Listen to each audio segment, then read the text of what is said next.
Salut à tous et bienvenue ici à Phantasialand. C'est mon parc préféré et pour démarrer cette saison hivernale, quoi de mieux que de redécouvrir la saison Wintertraum qui est juste incroyable ici à Phantasialand.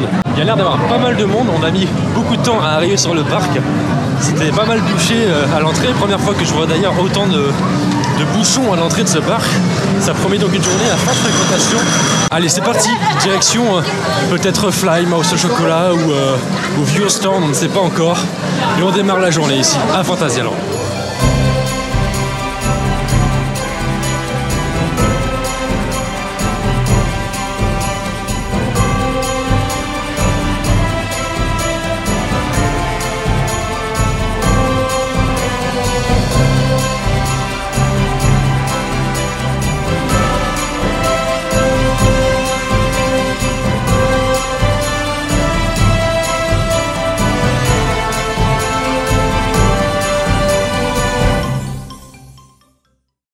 Bien, on démarre la journée du côté de Viewstown, lieu qui abrite les Windjazz, magnifique spinning coaster Maurer. On va aller s'en faire un petit tour, mais on va aussi aller faire le petit tour de Crazy Bat, un coaster plutôt ancien, mais qui a des casques de réalité virtuelle. Bon, c'est pour Emily qui ne l'a jamais fait parce que moi personnellement je l'ai fait la dernière fois. C'est sympathique, mais c'est pas non plus incroyable.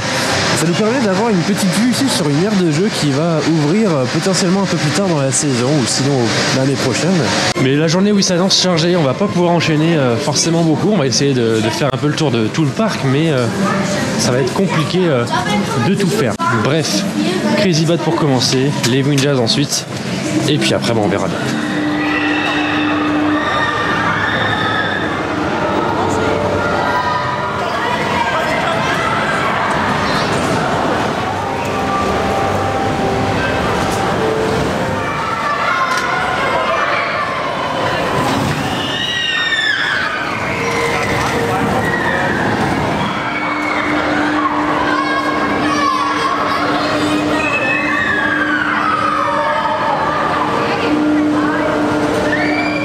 Côté fantasy c'est fait, Crazy Bat toujours sympathique. T'as bien aimé l'expérience en VR? Ouais, c'est cool. C'était cool.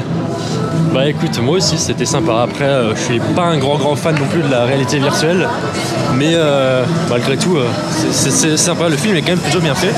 On a fait aussi les Windjazz avec un temps d'attente assez correct. Temps d'attente qui n'est plus du tout actuellement. Et on voit en effet que le parc est bien blindé parce que Taron Fly dépasse les 60 minutes d'attente et il n'y a pas grand chose en dessous de la demi-heure. Donc là on se dirige dans la zone africaine pour faire un petit tour de Black Mamba bien entendu, mais aussi refaire Deep in Africa qui est le Adventure Trail que Emily n'a jamais fait. Donc on va refaire un petit tour. Et puis il y a eu des nouveaux aménagements, des nouvelles parties thématiques avec un petit village, etc. Donc on va aller redécouvrir un petit peu toute cette zone avant d'aller faire un petit tour de Fly quand même parce que j'ai très envie de refaire ce coaster.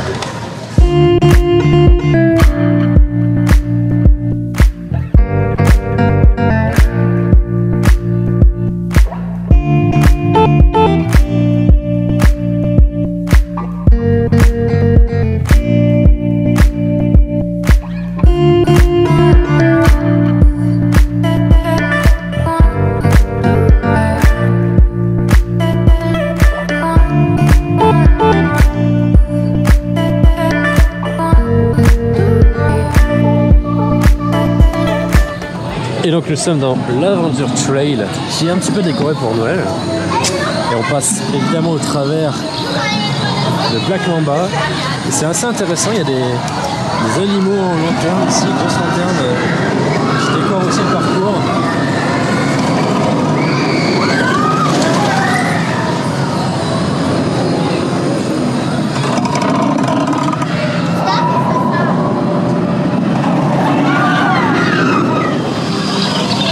Quelle beauté cette zone quand même. Ils ont vraiment approfondi la thématique ces dernières années en ajoutant des rochers un petit peu plus réalistes, en ajoutant ce parcours et cette année du coup le village qu'on va découvrir un petit peu plus ensuite. Ça nous donne une zone extrêmement poussée et détaillée.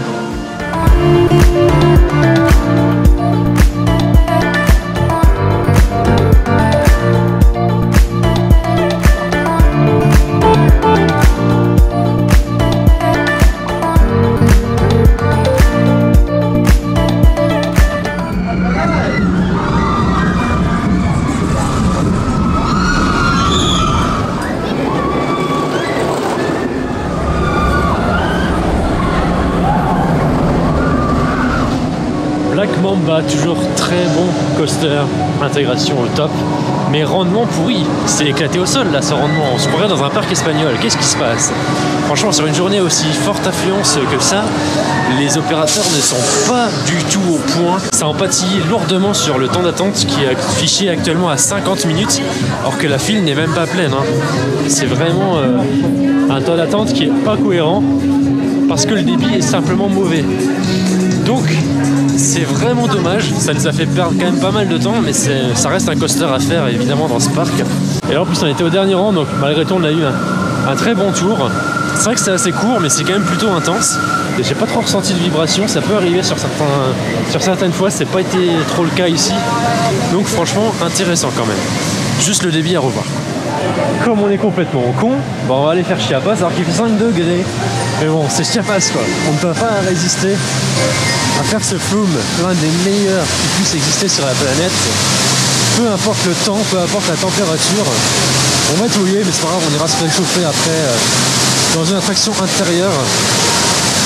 5 minutes d'attente en plus. On ne peut pas refuser un Chiapas à 5 minutes d'attente. Ça n'est pas possible.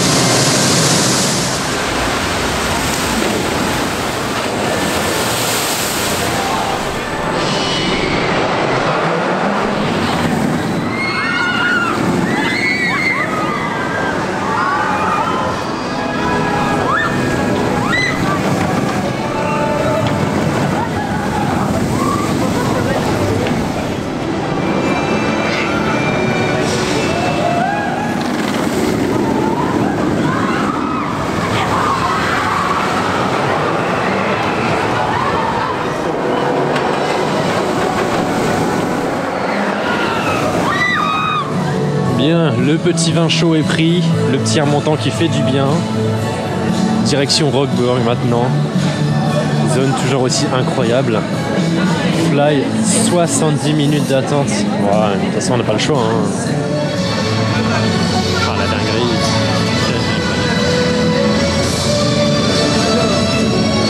Quelle dinguerie.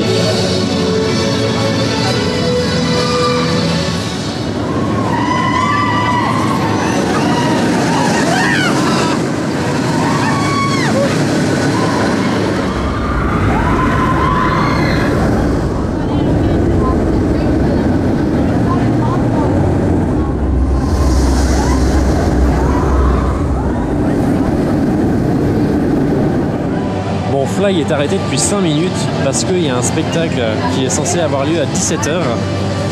Un spectacle avec des lasers dans la zone, ce qui rend impossible l'exploitation du coaster durant ce show. Le show qui doit durer 5 minutes tout au plus, hein, mais le seul souci c'est qu'il est 17h05 passé et que le show n'a toujours pas eu lieu. Donc niveau ponctualité Phantasialand, vous êtes loin d'être irréprochable aujourd'hui. Qu'est-ce qui se passe? Entre ça et des opérations qui sont pas hyper efficaces, du moins pas à 100% aujourd'hui, je trouve qu'il y a quand même une copie qui est à revoir. Ah.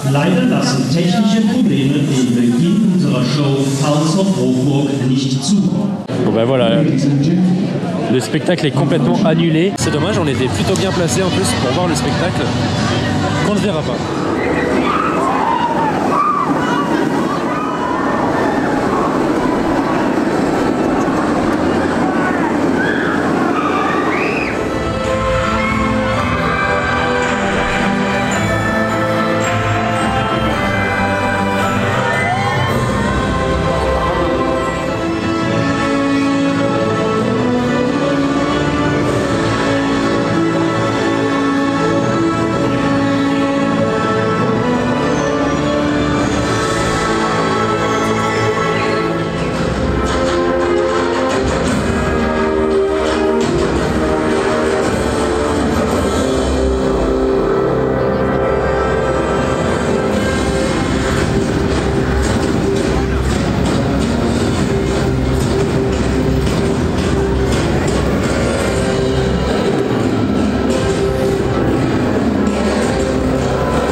petit tour de carrousel pour terminer la journée, juste avant le spectacle final. On a réussi à faire plusieurs choses. On a réussi à faire un petit fly au first row. C'était très très long au niveau de l'attente, mais attente malgré tout méritée, parce que c'est vrai qu'au first row on a des airtime assez inattendus. C'est pas du éjecteur de ouf, mais en position allongée comme ça, c'est assez surprenant. Et en plus, on a pu le faire de nuit. Et c'est vrai que c'est quand même quelque chose d'assez sympathique. En termes d'éclairage, la zone se bonifie aussi pas mal. Il y a une vraie ambiance, que ce soit de jour. Et cette ambiance, on la retrouve de nuit. Bon, puis on a aussi fait un petit taron.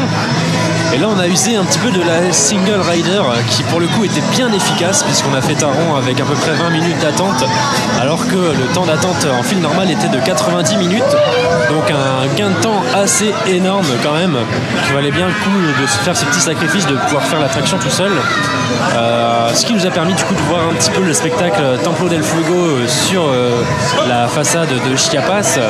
Spectacle intéressant, un peu en longueur sur le début quand même, mais après au niveau des flammes c'est assez sympa, et puis ça fait un petit peu du bien, ça nous réchauffe aussi. On voulait se faire du coup un petit tour de chaise volante, mais malheureusement la file est déjà terminée, donc c'est pour ça qu'on est sur le carrousel pour terminer. Et puis là dans quelques minutes c'est le spectacle final de clôture au niveau de la Kaiserplatz, donc on va aller voir ce que ça donne.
Et voilà, c'est ainsi que se termine cette journée à Phantasialand, dans cette magnifique rue Alt-Berlin.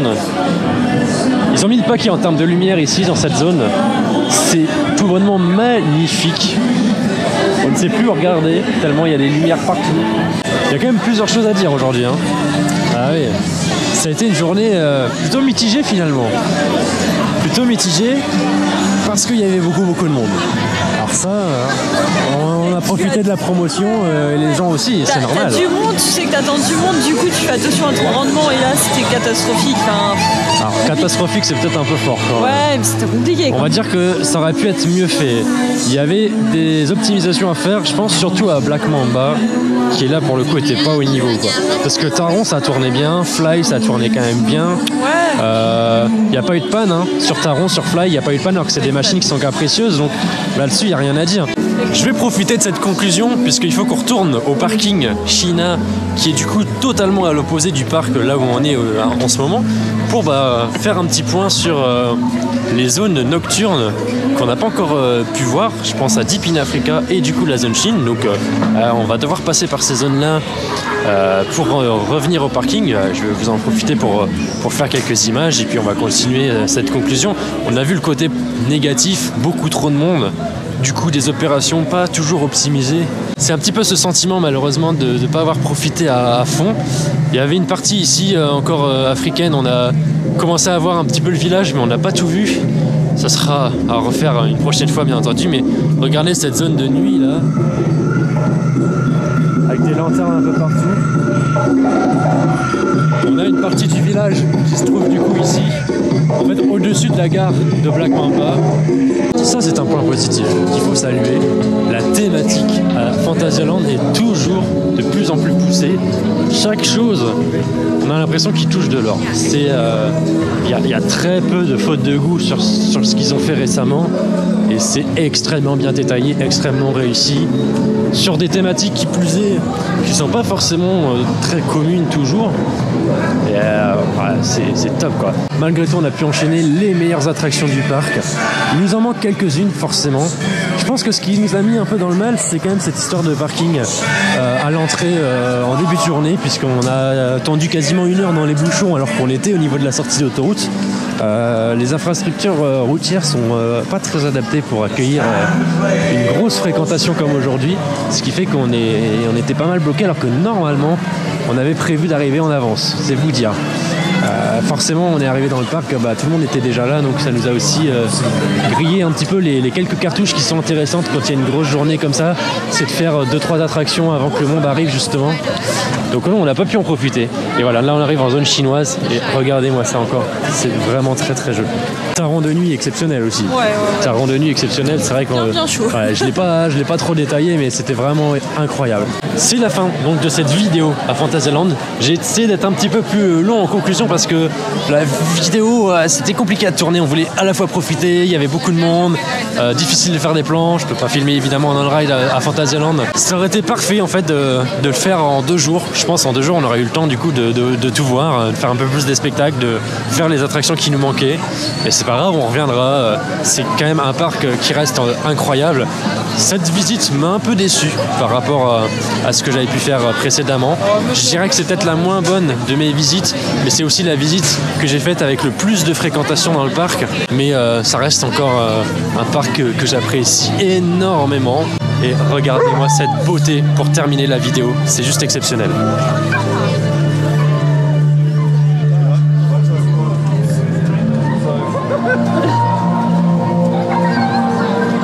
Bref, merci à tous d'avoir regardé cette vidéo jusqu'au bout. À très bientôt pour plein d'autres vidéos sur la chaîne, pour Noël, pour plein d'autres choses. À bientôt, salut.